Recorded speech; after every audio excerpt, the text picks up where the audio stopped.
आज हम राजदूत पीटरसन, जो कि अमेरिका के राजनयिक हैं, उनके केस का ज़िक्र करने जा रहे हैं। पीटरसन ने 32 सालों तक एक राजनयिक के रूप में अमेरिका में काम किया। उन्होंने राजनीतिक तौर पर भी बहुत सारे काम किए। कई उन्होंने अंतर्राष्ट्रीय सेवाएं शुरू करी। उन्होंने ब्राज़ील में एक सफल SOS कार्यक्रम की भी स्थापना की। ये एक ऐसी संस्था है जो गरीब लोगों की मदद करती है। अपने काम के आखिरी 13 सालों में उन्होंने लैटिन अमेरिका में, दक्षिण एशिया में, अफ्रीका में कई जगहों पे राजनयिक के रूप में कार्य किया। अगर हम उनके राजनयिक के रूप में किए गए कार्यों का जिक्र करेंगे तो लिस्ट बहुत लंबी है, इसलिए इसको यहीं छोड़ते हैं। अब यहाँ पर हम बात कर रहे हैं कि पीटरसन एक राजनीतिक व्यक्ति तो थे, लेकिन इसके साथ साथ वो एक बहुत गहरे आध्यात्मिक व्यक्तित्व भी उनका था। अध्यात्म के प्रति भी उनके बहुत गहरा एक रुझान था। तो यहाँ पर हम इस नज़रिए से बात करेंगे, क्योंकि इस कुदरत ने उन्हें कुछ अलग तरीके से उनके पास्ट के साथ जोड़ा। वो कैसे जोड़ा? वो काफ़ी समय से मेडिटेशन करते रहे हैं और इसी सब्जेक्ट पर उन्होंने extra ordinary times, extra ordinary beings इस नाम से एक बुक भी लिखी है, जिसमें पीटरसन ने किस तरीके से वो अपने आत्म तत्व से मिले और किस तरीके से उन्होंने मानवता के विकास के लिए कार्य किए। क्योंकि जैसे आजकल के राजनयिक होते हैं, राजनीतिक व्यक्तित्व होते हैं, वो उस तरह का व्यक्तित्व नहीं थे, क्योंकि उनमें एक अध्यात्म के प्रति भी गहरा रुझाव था। राजनयिक तो वो थे ही थे, इसके साथ साथ आध्यात्मिक व्यक्तित्व भी थे। तो उन्होंने अपने इसी जो ध्यान के अनुभव रहे हैं उनके विषय में इस बुक को लिखा है। अब यहाँ पर उन्होंने इस बुक में उन्होंने मैत्रेय नाम के एक आत्म तत्व का जिक्र किया है। अब जहाँ पर वो मैत्रेय आत्म तत्व का जिक्र कर रहे हैं ना, यहाँ पे वो किसी व्यक्ति का जिक्र नहीं कर रहे। मैत्रेय नाम का कोई व्यक्ति नहीं है, बल्कि वो एक तरह से अपने मार्गदर्शक का जिक्र कर रहे हैं। अब आप इसे जो मर्जी नाम दे दीजिए, क्योंकि ये थोड़ी सी जिसको एक्सपीरियंस होगा सिर्फ वही समझ सकता है। अन्य व्यक्तियों के लिए तो ये समझ से परे की बात है। तो उन्होंने अब आप कुछ भी कह लीजिए, उन्होंने एक फरिश्ता देखा, मार्गदर्शक देखा, कुछ भी कह लीजिए, आप अपना नाम उसको जिस रूप में मर्जी आप उसको नाम देना चाहें दे सकते हैं। तो इसके लिए उन्होंने कहा कि मैं अपने ही आत्म तत्व से मिला। जैसे मैत्रेय, उन्होंने अपने आत्म तत्व को इनाम दिया है। उन्होंने कहा है कि उसके पास कोई भौतिक शरीर नहीं था जैसे कि हमारे पास होता है, बल्कि वो तो आत्म तत्व है। आगे उन्होंने कहा कि मैत्रेय अपने आप को सूक्ष्म शरीर में प्रकट करने में सक्षम है, जो कि देखने वालों को बिल्कुल वास्तविक लगता है। अब पीटरसन का कहना है कि वो उनकी मार्गदर्शक आत्मा है। आगे वो ये कहते हैं कि शायद जो उस जीवात्मा जगत की आत्माएं हैं, जो मृत्यु के बाद की दुनिया की वो उच्च स्तरीय आत्माएं, वो चाहती हैं कि हम अपने पूर्व जन्मों से जुड़ें, उसे जानें, उसे समझें। शायद इसीलिए मुझे जीवन में इस तरह का अनुभव हुआ और मैं इस चीज़ के साथ कनेक्ट कर पाया। अच्छा, ये सिर्फ पीटरसन नहीं है, इसके अलावा केविन रायसन, ये भी एक पुनर्जन्म और किस तरीके से रीबर्थ है और मृत्यु के बाद की दुनिया, इसके ऊपर रिसर्च करी है इन्होंने काफ़ी बड़ी। तो इन्होंने भी यही बात कही कि शायद मेरी मार्गदर्शक आत्मा मुझे गाइड कर रही है, मुझे रास्ता दिखा रही है। इनके लफ्ज़ भी सेम ही थे। केविन कहते हैं कि उन्होंने इतने सारे जो रीबर्थ के केस हल किए, उन्हें समझा, उनकी जड़ों तक पहुंच पाए, वो उनके मार्गदर्शक अतुल रे की वजह से हुआ। अब हम पीटरसन के केस पर वापस आते हैं। हम पीटरसन के पिछले 3 जन्मों के विषय में जिक्र करेंगे, और जो केविन है और उनका जो अपना अतुल रे, जो उनकी मार्गदर्शक आत्मा है, उनके साथ जो एक्सपीरियंस है, क्योंकि वो भी इसी तरह के केसेस पे काम करते रहे हैं ना, तो उन्होंने किस तरीके से पीटरसन की मदद करी उनके पिछले जन्मों को जानने में, और ख़ुद पीटरसन के मार्गदर्शक ने किस तरीके से मदद करी उन्हें उनके पूर्व जन्मों में ले जाने में। तो इसी विषय पर आगे केविन ने बताया और पीटरसन ने जानकारी दी। पीटरसन बताते हैं कि 1940 के दशक में वो अपने गांव में, उनके गांव का नाम था विंकारसिन, वो बाहर खड़े थे। तो बचपन में उनको कई उनके बचपन की यादें हैं, बहुत सूक्ष्म यादें हैं, बहुत छोटी छोटी बातें हैं जो उन्हें याद हैं। वो जब बहुत छोटे होते थे तो जब लोग उनका नाम पूछते थे तो वो अपना नाम बताने से इनकार कर देते थे। उनका नाम था वेन पीटरसन, लेकिन वो अपना नाम वेन पीटरसन नहीं बताते थे। उनकी मम्मी उन्हें बहुत इस बात के लिए डांटा करती थी कि अपना नाम बताया करो, बोला करो वेन पीटरसन, पर वो अपना नाम वेन पीटरसन नहीं बताते थे, बताते ही नहीं थे अपना नाम। अब होता ये था कि उनके मम्मी पापा वेन पीटरसन को कहते थे कि बेटा आपका नाम है वेन, कोई आपसे आपका नाम पूछे आप बोलो मेरा नाम है वेन।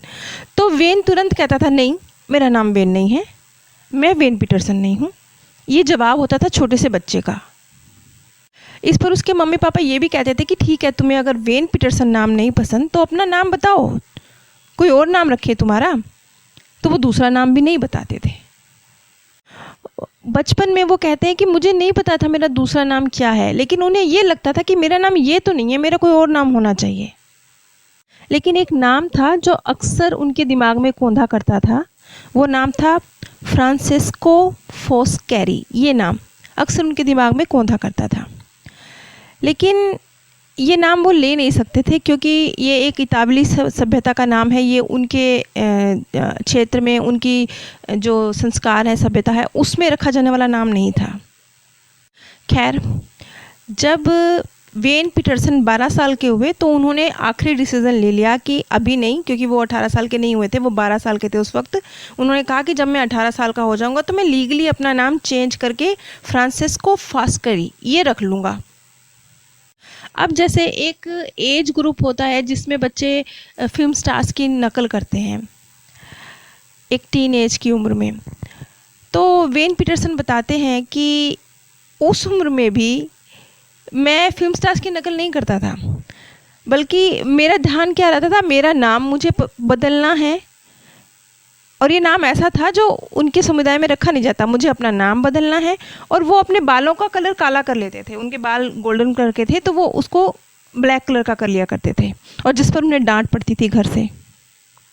ये कुछ ऐसा ही है जैसे हमने बारबो के केस में देखा था। बारबो भी बचपन से जब उसके मम्मी पापा उसका नाम बोलते थे कि आपका नाम बारबो है, तो वो कहती थी नहीं मेरा नाम एन फ्रैंक है।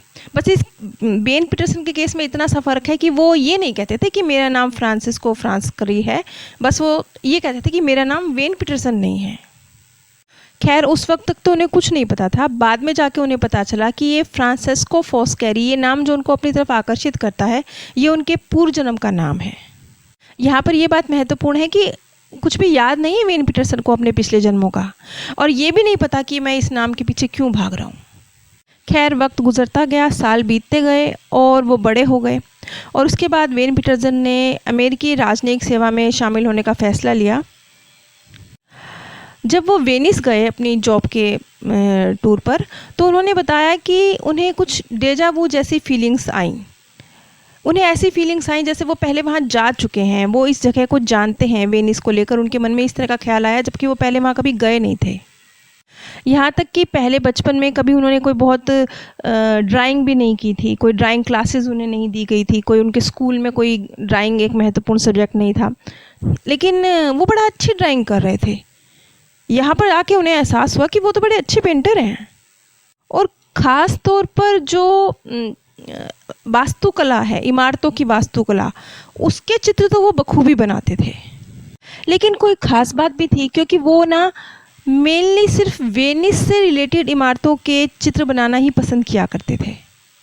उनके दोस्त उनसे पूछा करते थे कि आप सिर्फ वेनिस की ही इमारतों की ऐसी कलाकृतियाँ, पेंटिंग क्यों बनाते हैं, कुछ और क्यों नहीं? तो वेन पीटरसन के पास कोई जवाब नहीं होता था, वो नहीं जानते थे कि वो ऐसा क्यों करते हैं। खैर, 1990 के दशक में जाकर, जब कि उस समय उनकी आयु लगभग 40 के आसपास थी, देखिए कितनी बड़ी आयु में पहुंचकर उनको ये एक्सपीरियंस हो रहे हैं, तो एक बार फिर ध्यान के इस समय उनको जैसे अपने मार्गदर्शक का अनुभव हुआ। उन्हें ऐसे लगा जैसे टेलीपैथिक रूप से उनका मार्गदर्शक उनसे संपर्क कर रहा है, कुछ इस तरह की फीलिंग्स उनके मन में आई। लेकिन वेन को काफ़ी समय से इस तरह के एक्सपीरियंस हो रहे थे, तो ये उनके लिए कोई नया एक्सपीरियंस तो नहीं था।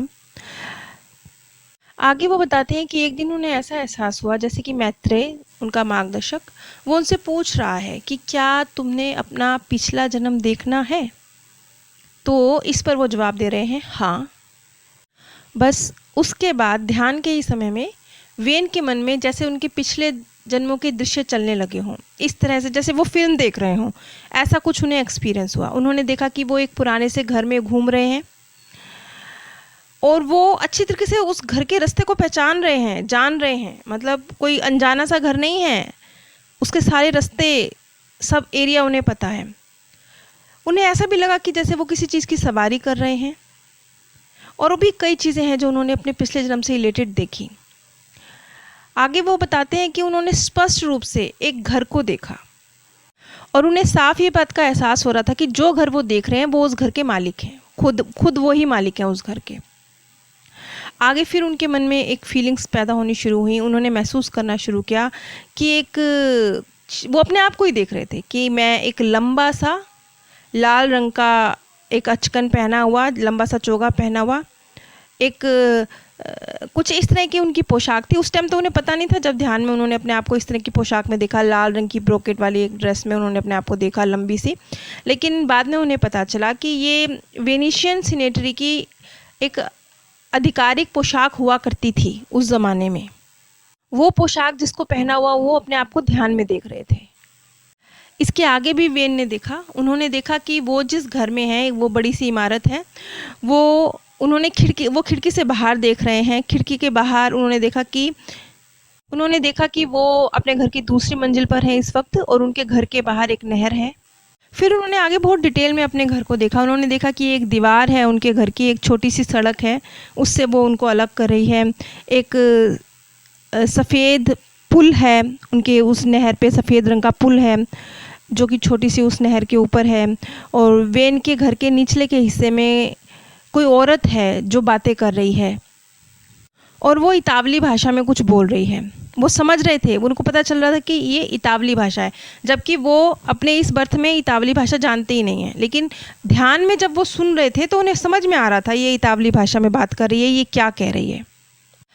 इसके बाद फिर आगे पीटरसन की डिटेल रिसर्च इस सब्जेक्ट पर शुरू हुई। इतना एक्सपीरियंस होने के बाद उन्होंने इस सब्जेक्ट पर और किताबें खरीदनी शुरू करी और डीप रिसर्च इस विषय पर करनी शुरू करी। वेन पीटरसन के इसी केस का जिक्र मैं अगली कड़ी में करूँगी। मेरे first channel path of peace का लिंक नीचे डिस्क्रिप्शन बॉक्स में मैंने आप सभी के साथ शेयर किया है। अगर आप इसी तरह का लेकिन थोड़ा डिफ़िकल्ट ज्ञान जानने के इच्छुक हैं तो आप मेरे first channel path of peace पर एक बार ज़रूर विजिट कीजिए। आप सभी पर परमात्म सौंदर्य, प्रेम और आनंद सदैव बरसता रहे। आप सभी दिव्य परम धाम में स्थान प्राप्त करें।